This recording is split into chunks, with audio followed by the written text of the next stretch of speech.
Bonjour tout le monde et bienvenue dans cette nouvelle vidéo. Dans la continuité de la correction du bac Maths 2023 en France Métropole, donc le sujet du jour 1, je vais réaliser cette vidéo pour traiter le dernier exercice de l'épreuve, notamment l'exercice 4, qui porte sur la géométrie dans l'espace. Nous verrons la notion de repère dans un cube, d'équation cartésienne, de représentation paramétrique d'une droite, de distance d'un point à un plan, d'aire d'un triangle équilatéral et de volume d'un tétraèdre dont la formule c'est V qui est égale à 1/3 de la base fois la hauteur.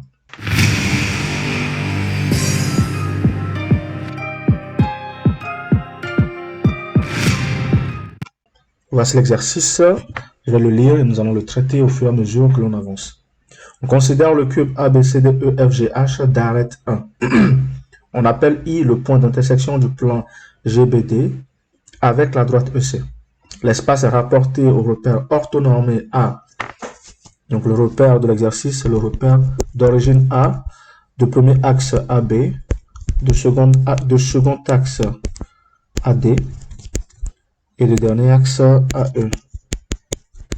Voilà. Question 1. Donner dans ce repère les coordonnées des points E, C, G. Alors, le point E aura pour coordonnées 0, 0, 1. Ensuite, le point C aura pour coordonnées 1, 1, 0. Le point G aura pour coordonnées 1, 1 et 1. L'ensemble de ces points constitue quelques sommets du cube. On pourrait également rajouter le point B de coordonnées 1, 0, 0. Le point D de coordonnées 0, 1, 0, parce que ce sont les points qui font partie de la définition du repère. Donc, je rappelle, ça, c'est les coordonnées demandées par l'énoncé, et ces deux-là, c'est ce que j'ai rajouté. Question 2, déterminer une représentation paramétrique de la droite EC. Alors, on sait que la droite EC passe par le point E et a comme vecteur directeur le vecteur EC, tout simplement. Connaissant les coordonnées des points E et C, on peut déterminer les coordonnées du vecteur EC. Alors, pour trouver la représentation paramétrique d'une droite, on passe par un vecteur qui est directeur à la droite ou collinéaire et un point par lequel la droite passe. Le vecteur EC aura pour coordonnées donc x de c moins x de e, donc ça fait 1 moins 0, 1 moins 0 et 0 moins 1. D'où le vecteur EC de coordonnées 1, 1, moins 1. Voilà. Une fois que nous avons ces coordonnées, nous pouvons donc déterminer la représentation paramétrique de la droite qui sera sous la forme de x qui est égal à quoi? À la coordonnée x de e0 plus le coefficient 1 du vecteur EC fois t, donc 1 fois t. Y fera donc 0 aussi plus 1 fois t. Et z sera donc 1 moins 1 fois t. Je rappelle que les nombres 0, 0, 1 constituent les coordonnées du vecteur du point E et les coefficients 1, 1, moins 1 proviennent du vecteur directeur EC. Ainsi donc, la droite EC a pour représentation paramétrique x égale à t, y égale à t et z égale à quoi? 1 moins t. Ça, c'est ce qu'il fallait trouver. Question 3. Démontrer que la droite EC est orthogonale au plan GBD. Si EC est orthogonale, alors je vais mettre ça en symbole. Si EC est orthogonale à GBD, alors il faut que EC soit orthogonale aux droites qui forment le plan en question. Donc EC, d'une part, doit être orthogonale à la droite GB, et d'autre part, EC, donc je vais mettre un E, doit être orthogonale aussi à la droite BD. Voilà, comme ça, si EC est orthogonal à ces deux droites, alors on peut dire que EC est orthogonal au plan formé par les points B, G, D. Les deux droites là sont orthogonales, veut dire que quoi que le vecteur EC est orthogonal au vecteur GB. De même ici, ça veut dire que le vecteur EC doit être orthogonal au vecteur BD. Nous devons donc calculer les vecteurs GB et BD et démontrer l'orthogonalité par le produit scalaire. C'est ce que nous allons utiliser pour démontrer l'orthogonalité. Pour cela, la coordonnée, donc je rappelle, hein, le vecteur EC a pour coordonnée 1, 1, moins 1. Le vecteur GB aura pour coordonnées, donc si on considère les coordonnées des points G et B, nous aurons 0, 1, 0, non, 0, 1, 1 plus. Et enfin, le vecteur BD qui aura pour coordonnées moins 1, 1, 0. Voilà. Les produits scalaires des vecteurs EC, GB ont donné produit scalaire de 1, 1, moins 1 et 0, 1, 1. Ce qui nous fera donc 0 plus 1 moins 1 qui est égal à 0. Produit scalaire des vecteurs EC et BD nous fera donc 1, 1 moins 1, scalaire, moins 1, 1, 0. Ce qui nous fera donc moins 1, plus 1, moins 0, et ça fait 0 aussi. Puisque EC est orthogonal, alors lorsqu'on a 0, 0, ça veut dire que quoi? Que EC est orthogonal à GB. Et pareil, ici aussi, ça veut dire que EC est orthogonal à BD. Donc, puisque EC est orthogonal à GB et EC est orthogonal à BD, alors la droite EC est orthogonale au plan G, B et D. Question 4. Petit a. Justifier qu'une équation cartésienne du plan GBD est... Voilà. Pour trouver une équation cartésienne d'un plan, il faut trouver un vecteur qui est normal au plan GBD. Et on sait déjà que quoi? On sait que le vecteur EC est normal au plan GBD. Ça, c'est 1. Ensuite, il faut trouver un point par lequel passe le plan. Et on sait aussi que le point G appartient au plan GBD. Nous avons tout ce qu'il nous faut comme données pour trouver l'équation cartésienne. L'équation cartésienne sera donc sous la forme AX plus BY plus CZ plus D égale à 0. Avec A, B, C, les coordonnées du vecteur normal EC. Et D, qu'on va déterminer avec les coordonnées du point G. Ce qui veut dire que nous avons donc X plus Y, je vais écrire le détail, 1 fois X plus 1 fois Y moins 1 fois Z plus D égale à 0. Nous avons donc X plus Y moins Z plus D est égal à 0. Puisque G appartient au plan GBD, ça veut dire que les coordonnées du point G vérifient l'équation cartésienne. Nous avons donc 1 plus 1 moins 1 plus D est égal à 0. Ça fait 0. Ça veut dire que D est égal à moins 1. D'où l'équation cartésienne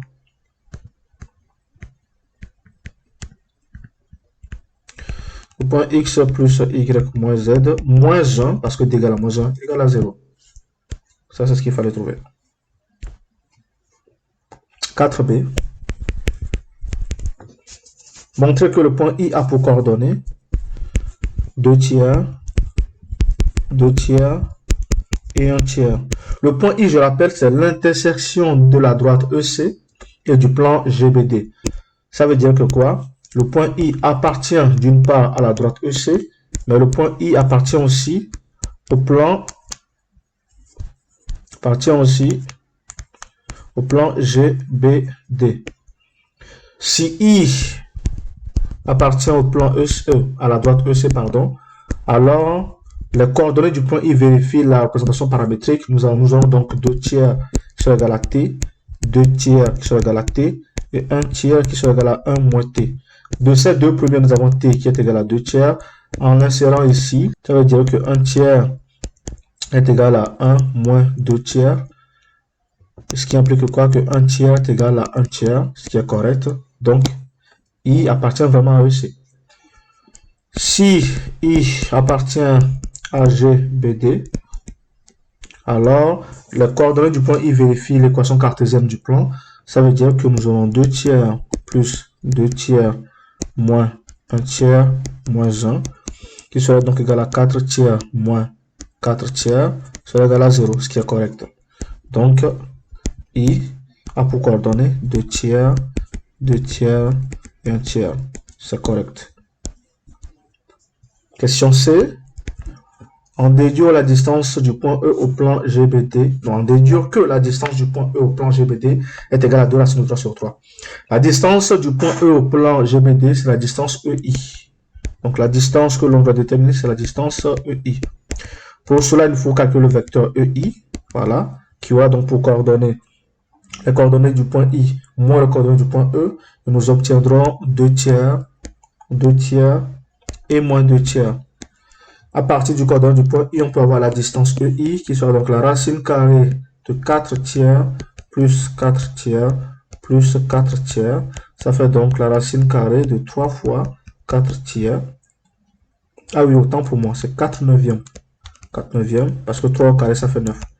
3 fois 4 sur 9, je simplifie les 3, donc il me reste racine de 4 sur 3. Ce qui nous fait donc 2 sur racine de 3. En multipliant le numérateur et le dénominateur par racine de 3, nous aurons donc 2 racines de 3 sur 3. D'où EI qui est égal à 2 racines de 3 sur 3. C'est ce qu'il fallait démontrer. Question 5. Petit a. Démontrer que le triangle BDG est équilatéral. Donc, il faut démontrer que quoi? Que BD sera égal à DG qui sera égal à GB. C'est la seule méthode rapide que nous pouvons appliquer pour démontrer que le triangle BDG est équilatéral. Alors, je rappelle, le vecteur BD calculé à partir des coordonnées du point B et du point D nous donnera moins 1, 1, 0. Le vecteur DG aussi va nous donner 1, 0, 1. Et le vecteur GB, nous l'avions déjà calculé, qui nous avait donné 0, 1 et 1. Une fois que nous avons ces coordonnées, on peut calculer facilement les distances BD, qui est donc la racine carrée de 1 plus 1 plus 0, qui fait donc racine de 2. DG, qui est la racine carrée de 1 plus 0 plus 1, qui fait aussi racine de 2. Et GB, qui est la racine carrée de 0 plus 1 plus 1, ce qui nous fait donc racine de 2. Puisque BD est égal à DG est égal à GB, alors le triangle BDG est équilatéral. C'est ce qu'il fallait démontrer. Question 5b. Calculer l'aire du triangle BDG. On pourrait utiliser le point J, milieu du segment BD. Alors, J est milieu du segment BD, ça veut dire que ses coordonnées feront donc x de B plus x de D sur 2, y de B plus y de D sur 2, et z de B plus z de D sur 2. Ainsi donc, le J aura pour coordonnées 1,5 et 0. Avec les coordonnées de J, nous pouvons calculer, la distance GJ qui va constituer la hauteur du triangle BDG. Donc la distance JG ou bien GJ1 proviendra du vecteur GJ. Le vecteur JG, pardon, pas GJ. Le vecteur JG a pour coordonnées 1,5 et 1. Ça veut dire que la distance de J à G, c'est la racine carrée de 1 quart plus 1 quart plus 1. Fait donc la racine carrée de 1,5 plus 1. On fait donc la racine carrée de 3 sur 2, qui fait racine de 3 sur racine de 2. Une fois que nous avons cette distance JG, pardon, pour donc calculer l'aire du triangle BDG, qui sera donc la base fois la hauteur divisée par 2. La base, c'est la distance DB ou BD. Et la hauteur, c'est la distance JG. C'est pour ça que nous l'avions calculé, le tout divisé par 2. DB, c'est égal à racine de 2. GG, c'est racine de 3 sur racine de 2. Le tout divisé par 2. Racine de 2 vont se simplifier avec racine de 2, va donc rester racine de 3 sur 2. Ainsi, l'aire que l'on nous demande de démontrer, bon, de calculer, pas de démontrer, est égal à racine de 3 sur 2. Question 6. Justifier que le volume du tétraèdre EGBD est égal à 1 tiers. Donc, il faut calculer le volume du tétraèdre tétraèdre EGBT. Alors, le volume du tétraèdre, on me l'a donné, c'est 1/3 fois la base fois la hauteur. La hauteur du tétraèdre, c'est la distance EI et la base, c'est l'air. Donc, ça fait 1/3 fois R du triangle BDG. Et la hauteur, c'est la distance E jusqu'à I.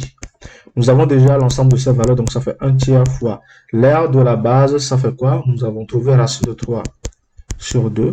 Et la distance EI, nous l'avions déjà calculé précédemment. Ça nous fait 2 racines de 3 sur 3. Les racines de 3 et les racines de 3 se simplifient avec 3. Le 2 avec le 2. Il va donc rester 1/3 du le volume V qui nous fait 1/3 que l'on voulait que nous démontrions. C'était la dernière question de cet exercice. Ah oui, je rappelle, hein, c'est l'exercice 4, pas 2. Donc j'avais mis 2 ici, mais c'est l'exercice 4. Donc c'est la fin de l'exercice et donc la fin de cette vidéo. Je vous remercie d'avoir suivi cette vidéo. Je vous invite à me suivre régulièrement et à suivre régulièrement ma chaîne. Je vous invite également à liker cette vidéo, voilà celle-ci. Je vous invite à la commenter avec vos questions et vos interrogations. Je vous invite également à vous abonner à cette chaîne parce que vous verrez régulièrement de nouvelles vidéos qui parlent de sciences, d'études académiques et j'en passe. Je vous invite enfin à consulter la description de cette vidéo pour y voir mon adresse mail sur laquelle vous pouvez m'envoyer des exercices un peu plus compliqués et des interrogations que vous aurez du mal à mettre dans les commentaires. Merci, à bientôt.